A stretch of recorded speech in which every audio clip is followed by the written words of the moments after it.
జిల్లా కోసం రైల్వే కోడూరు జర్నలిస్టులు కథం తొక్కారు. రాజంపేటను జిల్లా కేంద్రం చేయాలంటూ రైల్వే కోడూరు జేఏసీ ఆధ్వర్యంలో 11వ రోజు జరుగుతున్న రిలే నిరసన దీక్షలలో రైల్వే కోడూరు జర్నలిస్ట్ మేము సైతం అంటూ కూర్చున్నారు. అనంతరం రాయచోటి జిల్లా వద్దు, రాజంపేట జిల్లా ముద్దు అంటూ నినాదాలు చేశారు.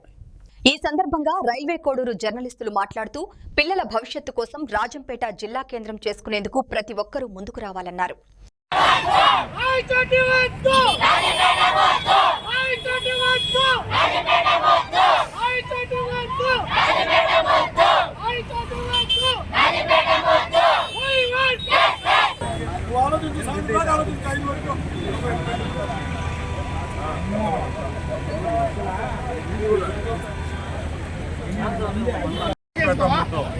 రాజంపేట జిల్లా కేంద్ర సాధనకై నేడు 11వ రోజు రైల్వే కోడూరు నియోజకవర్గం journalist, print and electronic media పిలుపుకు నిరాహార దీక్షలో కూర్చున్న నా సోదరులు మీడియా మిత్రులందరికీ ధన్యవాదాలు.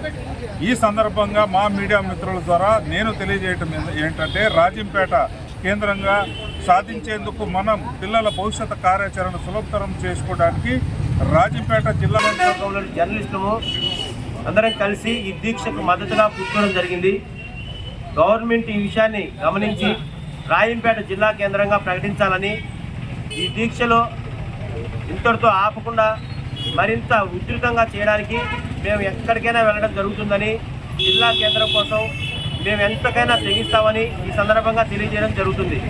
ప్రభుత్వం గుర్తుంచుకొని ఒక్కసారి ఈ దీక్షల వైపు మొగ్గు చూపాలని దీక్షలు దృష్టిలో పెట్టుకొని అన్నమయ్య జిల్లా రైల్వే కోడూరు నియోజకవర్గంలో గత 11 రోజులుగా జరుగుతున్నటువంటి రిలే నిరాహార దీక్షలో భాగంగా రాజంపేట జిల్లా కేంద్రంగా చేయాలని గత 25 రోజులుగా పలు నిరసన కార్యక్రమాలు జరుగుతున్న నేపథ్యంలో ఈరోజు రైల్వే కోడూరు నియోజకవర్గం ప్రింట్ అండ్ ఎలక్ట్రానిక్ మీడియా సోదరులు మేము సైతం అంటూ రాజంపేట జిల్లా కేంద్రంగా ప్రకటించాలని ఈరోజు ఇక్కడ నిరాహార దీక్ష కూర్చోవడం జరిగింది.